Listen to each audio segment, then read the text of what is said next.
Welcome back to our garden. Today we're going to show you how we took these Roma tomatoes from seed to supper. We started our seeds indoors and planted them in these little planter cells. Roma, here we go. I'm going to plant a couple, like maybe 3 per cell. 1, 2, 3, 4. Oh. 1, 2, 3. Oh, I did it. We covered them with some seed starting mix and left them by the window. In a couple days, they sprouted. Then we transplanted them into some small containers, a little more spread out. And then after a month, we transplanted them again. And finally, we transplanted them to their forever homes. Today, we're going to transplant these babies. Tomatoes. What do you think? And we're gonna transplant these babies into their forever homes, these things. I put a 1-to-1 mixture of garden soil and compost. And something I learned from TikTok is, do you see these little hairs on it at the bottom? All of these have the potential to become roots. So if we take these little guys, these 2 leaves off, and transplant it and put the soil up to here, all of those little hairs at the bottom will branch out and become roots. It's pretty cool, right? That's really cool. And it's hairy all over, so it could potentially, I would assume, according to the TikTok woman, it could have roots everywhere. Wow. Let's do this guy first. Look at this! Look at these roots. Delicious. They're excited. They're ready to go. I'm gonna plant him in here. Look at him. Does he look happy? He looks really happy. I hope he stays happy. We'll see. The thing about transplanting them is that it's not how it works in nature. In nature, nothing is uprooting plants and moving them to a different spot. They just grow. So they're probably freaking out right now. We got these little cages, but this should help him grow. So tomato plants are kind of like little divas. And if you don't give them some structure, they'll go crazy. Look at him. He's a freak. Change is good. Oh. Okay, let's get the other cage. Squire. Give me the cage, Squire. Hand it over.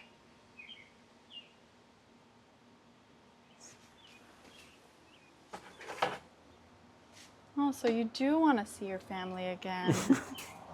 You're my family now. Wow. Then after a couple of months, it was time to harvest. Today we are going to harvest some tomatoes. My fear is that there's bugs in here, which of course there are. There should be. That's a sign of a healthy garden. However, I don't want them to touch me. Wow, first Roma of the season. You look so proud. This guy looks ready to me. Can you put this in there?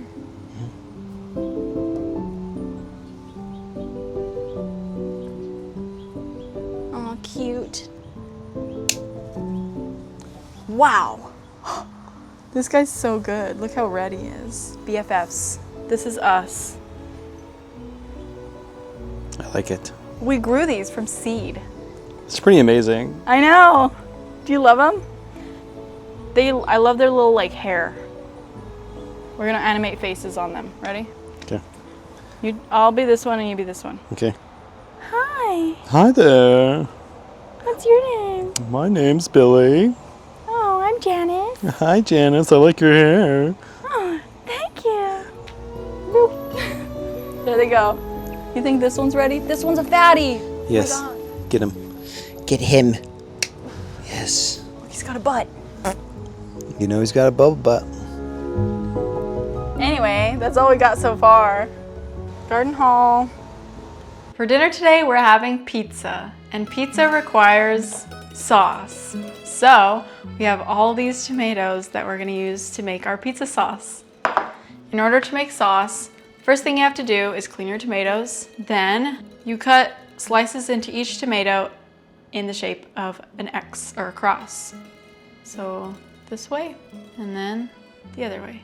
The reason we cut a slit in them is so that when they boil, the skin starts to peel off of them and we can easily remove the skin for our sauce. Alrighty, so we got our boiling water and our ice bath. Our tomatoes are ready to go in. Once they turn a shade lighter and their skin gets a little wrinkly, we're gonna take them out and put them in the ice bath.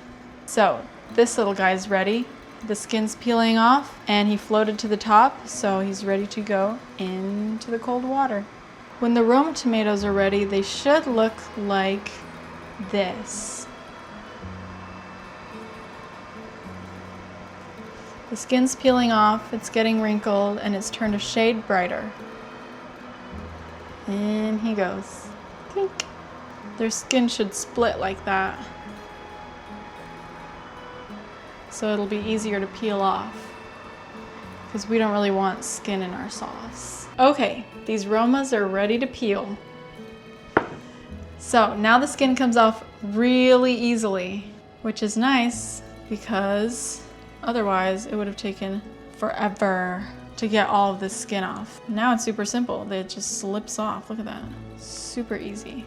These tomatoes are peeled and ready to become sauce. So before we put them in the pot, I would like to add some olive oil and minced garlic to add a little bit of flavor to our sauce. We're gonna wait till it browns a little bit, gets a little aromatic, and then we're gonna throw in the tomatoes.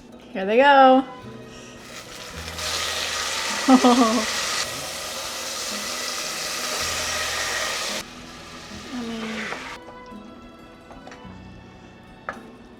Time for the dough. This dough has been fermenting for a couple nights. I know a lot of pizza places will ferment their dough for 48, 72 hours. But this is a Napolitano style, and the way my father taught me is like you let it rise really big, and normally you'll see pizza places that really like knead it and get it all like crushed and small and like beaten down, but the problem is all the air will disappear from that. So the way I was taught is you keep it really fluffy, because we're gonna do a little bit of a thinner crust and a thinner pizza, which I like. So Napolitano is just famously known for thinner, wet type of dough. And then I'll add a layer like this, mix it around, create a nice base, because what we're gonna do, we're gonna flip it over, and we're just gonna wait, and you can see naturally it's just gonna fall off naturally. The dough here we're gonna cut in half, because this is gonna be like gigantic pizza and we don't need it. So we're gonna cut this in half, and this will give us pretty much like a 16-inch pizza. Now normally what you're gonna wanna do at this point is like, you take it, you fold it in on itself like this a few times, right? You let it rise again and again and again, but we don't really have time for that, so I'm just gonna get going with making the pizza. So add a nice layer of flour. The way my father taught me is you start from the middle and you work out. So we're gonna push in from the middle, we're gonna stretch it out, push in from the middle and push out. And the reason why we're doing that is we wanna get all these nice bubbles to the crust. And I can already feel it. It's so thin and so light that you don't want to push too hard, because you're going to break through the other side and it's like not fun. You don't want holes in your pizza. So I'm going to push all that air to the ends to get that nice, and I'm going to pick it up, stretch it out a little bit, and I'm going to get it roughly to the shape that I'm looking for. I'm going to bring our pizza sheet over. Get all that air to the ends. Lift it up, make sure it doesn't stick. Put the oven on whatever max setting you have. Usually like 500 degrees is fine. We'll cook that for about 10 minutes. Bless you, little puppy. Look at all that. It's gonna be so beautiful. Oh, he loved that. We have our dough. We have our mozzarella. We have our salami. We have our sauce. We're ready to go. We're gonna take a few big scoops, drop it in the middle. Look at that color. This is beautiful. Good job, babe, with the sauce. We're gonna do the classic sauce swirl, starting from the inside, going to the outside. Slowly push all that sauce to the edge. Not all the way to the edge, just a little bit. Leave about an inch. Now we have our mozzarella. You could, if you want, grate it down, but I kind of like creating little pockets, little chunks like this. And when it melts, it'll all melt together, but you also have a little bit of the sauce peeking through at the bottom. And if you have any Parmesan, you can throw some Parmesan on there too before you cook it. I'm a big Parmesan fan. I know some people don't like Parmesan, but I love it. I like to do this and just spread it over like that. Oh, a lot there. You want to make sure every bite has some. Now we'll also throw a little bit of basil in here, but you don't want to do that really until the end because it'll wilt in the oven and it's no bueno. And then always, if you have leftover mozzarella, take a little bite. All right, we have the oven preheated to 500 degrees. Gonna slide it in the top, oven light, so we can watch it. And it should be ready in about 10 minutes. So we'll come back, we'll check back in 10 minutes to see how it's doing. Moment of truth, here we go. Oh, this is kind of how you want it to look, right? The cheese is starting to brown. The edges are starting to bubble and harden. We have some freshly picked basil leaves thanks to my honey. God, they smell so good. Look at that. She picked 13 of them. I don't know if we're gonna use all of them, but we're definitely gonna use some of my favorite ones. I like this one. I like the way that one looks. And as it's cooling down, it'll cook a little bit of that basil. It's finished. It looks delicious. It did get stuck on the bottom a little bit still, even when it started to cool. So we ripped it a little bit, but that's okay. We're gonna dig in. Now this is a Napolitano style, so it's gonna be it's not gonna be as like crispy and stick together. Like a little floppy in the middle. A little flop. A little floppy in the middle. Ready? 1, 2, 3.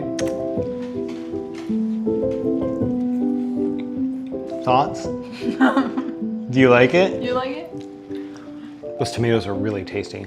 I'm a big tomato guy. If I'm having tomato sauce, I want to taste the tomatoes, and you can really taste the tomatoes here. They're the main feature for sure.